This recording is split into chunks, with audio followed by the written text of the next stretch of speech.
Going into not trusting kept you safe when you were a child.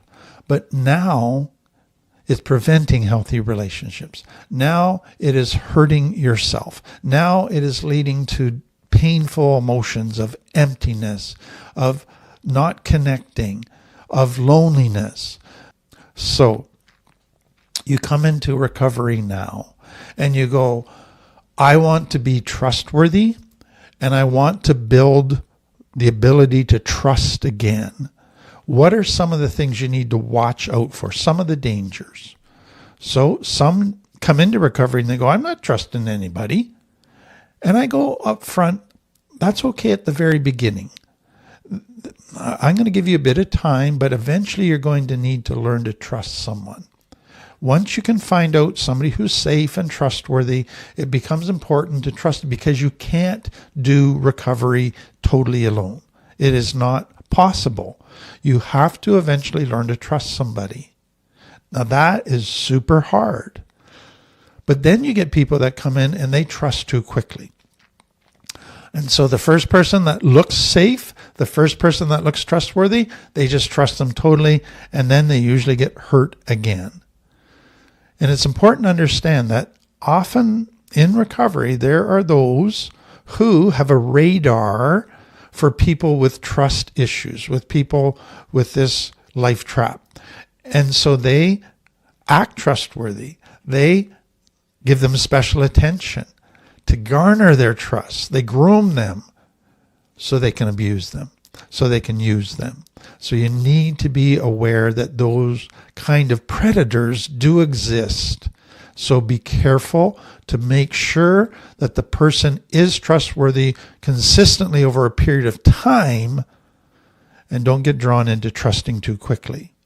One of the things for many people is if they start to fall in love and it releases oxytocin in the brain. And that makes them think the person is trustworthy. And they jump into trusting too quickly because of the oxytocin effect. So understand this in recovery. A lot of people, I think, have a misconception that they need to go from no trust to 100% trust in one step, all at once. No, that's not possible. It's not healthy. So if you're at 0% trusting people and you eventually want to get to trust somebody 100%, that could take years. And so you're going to go from 0% to 1%. You're going to trust them in a little wee thing. And if they prove that to be trustworthy, you've got a little bit of trust develop. And then you go over time, you trust them a little bit more. You go to 2%, you go to 3%. And over the course of months, you gradually begin to go, this person is more trustworthy, but I don't know if I can fully trust them yet because I haven't trusted them in the really big, important issues. So trust grows very gradually. And that's okay. That's the way it needs to be. And it takes a long time. So don't think you need to go from 0% to 100% as if that's somehow healthy. Accept that rebuilding trust is going to take a long time, and I need to be patient with it. So, having said all of that, let's summarize what is necessary to heal this mistrust prison, this mistrust wound. And I hope you realize that you don't just magically fix this overnight. This is a wound that takes a long time to heal. You got to be very patient with yourself. And it's okay that it takes a long time. Don't get down on yourself that it's taking so long.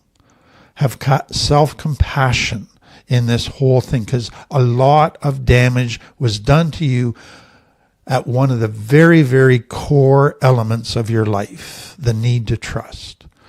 So for some, you may need to see a therapist. And that's okay. There's no stigma in that, no shame in that. If you've been abused severely, you may need professional help to begin to work through that before you're ever able to begin to even trust at all. Next, work at becoming a trustworthy person. So work at becoming honest, keeping your promises, being consistent, regulating your emotions, not being impulsive, all of those things. Learn kind of the characteristics of what love looks like, what healthy looks like, and just keep growing and being trustworthy. But then grow to trust yourself, to trust your gut, to trust your thinking. That becomes so important, to trust the tools that you're learning.